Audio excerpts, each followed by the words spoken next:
This is it.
Okay, here's a shot of one of my guitar rigs. This one isn't quite finished. There's a gap right next or between the RC2 and the blues driver there, as you can see on the left hand side, which is for a reverb pedal, which I haven't got hold of yet. It's a 3-channel rig. There's a fair bit of of handmade stuff in there that I've built myself.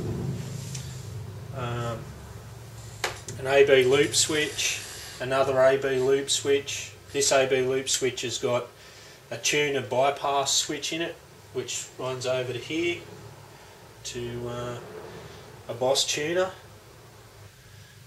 Basically the signal goes in to this handmade Germanium Fuzz box through this Vox Wah that's been modified with true bypass, and it uses low noise cables and things to try and eliminate hum. Then into the TS-9, and out of the TS-9 into here, and then you've got two paths you can choose. You can switch over to this one, which is your dirty channel, or you can go through the BD2 and then through the compression and then out through the graphic for the clean sound. The BD2, you know, it's just for a brighter slight distortion sound that you can get when it's engaged. You can also, so you know, when you look at it, you can always flick on the TS-9 in and drive the blues driver with that and end up with even more distortion. I don't normally have these on at the same time. It's either one or the other, or none. Then on the dirty side, so you flick that, you go over to the dirty, you can go through this handmade Tube Preamp, which is two 12AX7s point to point wide, similar to the front end of an old Marshall amplifier, or you can go through the DS1. They both go through on the output of this, heading back to this one. The graphic is in there, so I can distinguish between sort of a more modern sound and a more vintage sort of sound. And so after it heads back, after these, it goes into there, then it heads out of this into the digital reverb and delay. Then one side, one channel of that, because it's got output A and output B goes through the loop station. Then they both go out into a Midiverb 2. This pedal here is the defeat for the Midiverb 2. I primarily use this for chorus, and it's in stereo also. And it heads out of the Midiverb 2 into a small PA amplifier, and then out into whatever speaker system you're running. I normally run 12-inch speakers of some description, whether it's a 2x12 cab or a couple of wedges like this with the horns disabled, or you know, at some point down the track it'll probably be a quad box, a stereo quad of some sort. That's about it, really.